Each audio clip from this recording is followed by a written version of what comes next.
Hello everyone, Raghu Konamala here. I have Kevin with me. Kevin, nice meeting you. Wow, this is what I wanted to showcase to the world because I, being an Indian, I am actually following Western a lot, and you're someone from Texas, Dallas, and then you saying pranamam showcases that cultural difference. Can you talk about it? What made you like this? Are you always a pranamam guy, or you were into shake hands, hugs, and all of that? I try to avoid physical contact. I try to, sometimes I'm a little rude with people, but I try to avoid it as much as I can. Um, I got you, to be frank. I might be doing the same now. I mean, after this interview gets over, and as soon as we step out, instead of saying hello, I'll be saying namaskaram. Thank you. That being said, let me ask you this question, and let's make it as informal as it can get. Yeah. So, what brought you here? Why are you at Isha Yoga Center?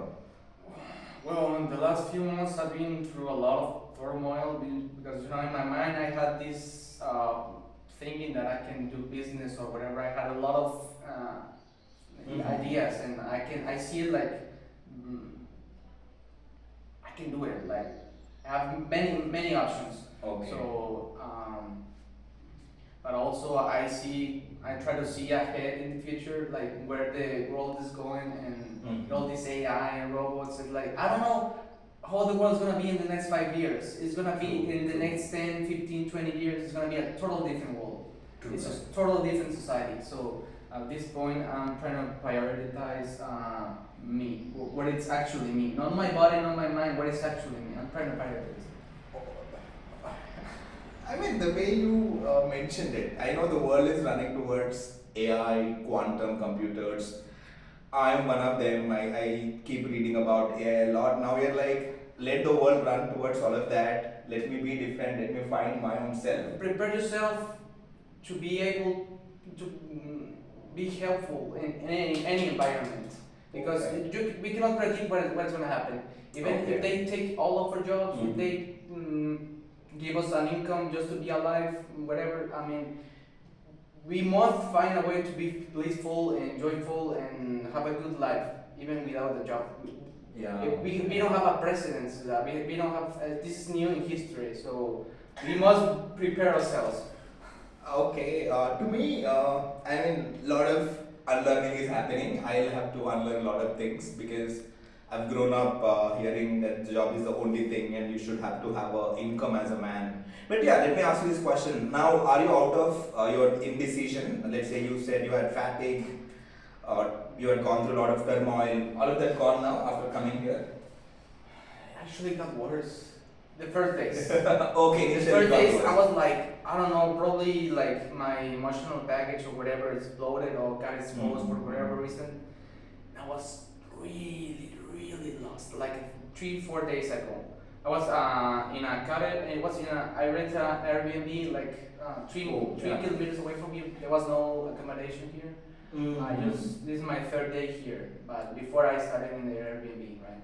Oh. And I was feeling really lost and sad, like deep depressed, really feeling really bad. So yeah, since I got my accommodation here, visiting all the temples, eating like pranic food and all that, I'm feeling much better. Like every day, I'm feeling more energy. I'm feeling like better vibe, and also feel my mind being much more sharp.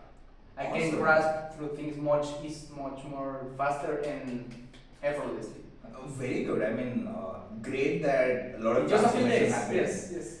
It's a roller coaster, bro. Honestly, right? You're all caught up, and then now you're saying you're all sorted, you're feeling happy, you're more in control, which is very good. That being said, I have one question since you mentioned about food. We Indians always think that Americans eat only burgers, the fast food. I mean, that's the assumption that we had. Now you're eating Isha food. How are you liking the food? It's amazing, bro. Because I mean, I feel like it's a medicine though. Yeah, it's just you're healing yourself with that food. You're gaining all this energy. I had a huge plate. I ate it all, and an hour later I was feeling light. How is that possible? I ate whatever I ate more like Mexican food. I used to. I stopped it because I started being vegetarian for like the last 2 years. Oh, you're being a vegetarian Yeah. now? Awesome. Yeah. Again, something to learn for me.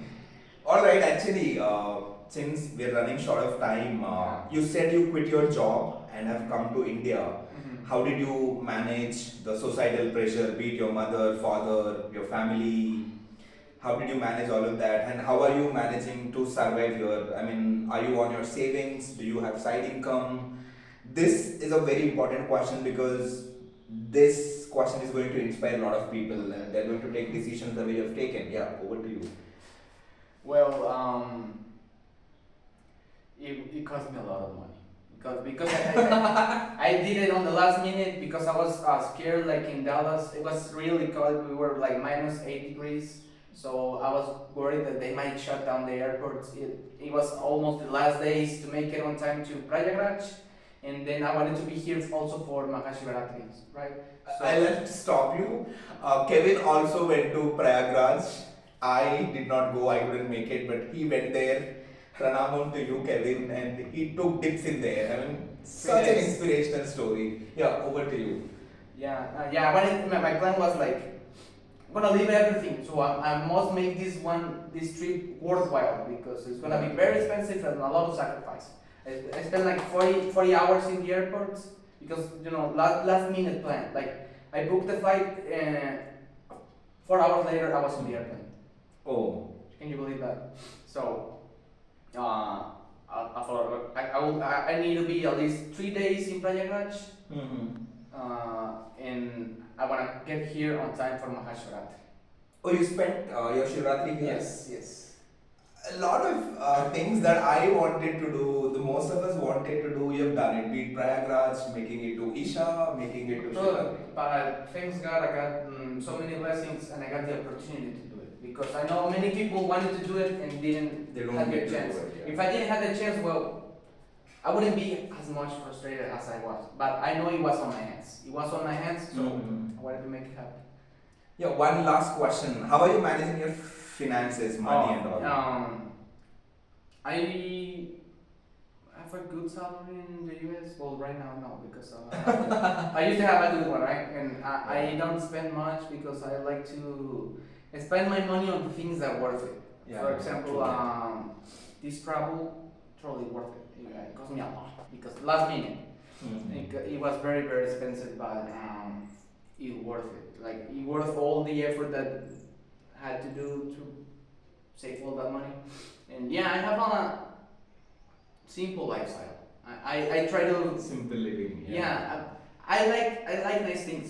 Don't get me wrong. I like nice things, but I find a way to get it the cheapest way. Like I don't buy new cars. I buy old cars, whatever. Because 5 years later, you just buy it, play with it for 1 year. I sold it. I don't lose any money. You see, and I have luxuries, but I don't waste money. I do everything that I can do to save my money, so I can support my family. I can spend it where it matters, actually, where I can make a difference. On a car or a house, it's comfort, it's really nice, but I'm trying to find a way to get all that the cheapest and easiest way. Economical way. Yes. And just to tell you, I also have bought a second-hand car just to meet my necessities or needs. I mean, that was not a want and that was not a luxury at all. In fact, I wanted to save a lot of money, but the clear message went to the people. Simple living itself is the luxury. Because I mean, once you get all these, I recommend everybody to get close to Isha because it has just so many tools. So many tools. Wide variety of tools that you can use to change your life, and I'm a totally different person than I was like 5 years ago, last year.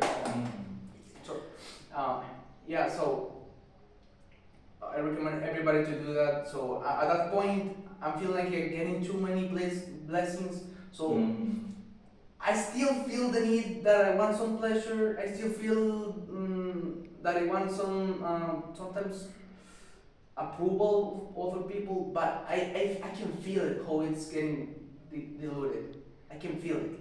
Like, you know, with the time, all that pulling towards pleasuring whatever else, physical stuff. Yeah, I'm I getting it. still see it, but You're in control it's of all of losing the grip on me. It's like it's still there, but that. Getting it. yeah, it's like it's getting weaker. It's getting weaker and weaker and weaker. So it's easier for me to buy whatever I can do without that it's not gonna affect my finances. You know. Got it. I'm And not you're gonna. more control. Yeah. Everything is under control. So I have my budget, so I know how much I can spend, and I try not to reach it. But if there's something that's worth it, then whatever. But it was worth it. Like this trip, totally worth it. He mentioned about budgeting, lots of planning is behind his trip, and wish you a lot more blessings your way, Kevin, and lots of respect, lots of time. And before I close, we Indians believe in Atidhi Devo Bhava. If I just translate it, we see guests as gods. Thank you. It happened. I swear. I saw it in everywhere that I stayed. So there was something that made me. I wouldn't have gone to any other country like this because it was crazy. I wouldn't have dared to do it any other country. I would only have done this in India. Not. This is my first time here, bro. But I've seen all this quality in people, all this quality in this culture. It's so human, so alive that I'm in love with it. So that's the only reason why I dared to do it, and I confirm my suspicion. Thank you. It's great hearing great things about the country, right?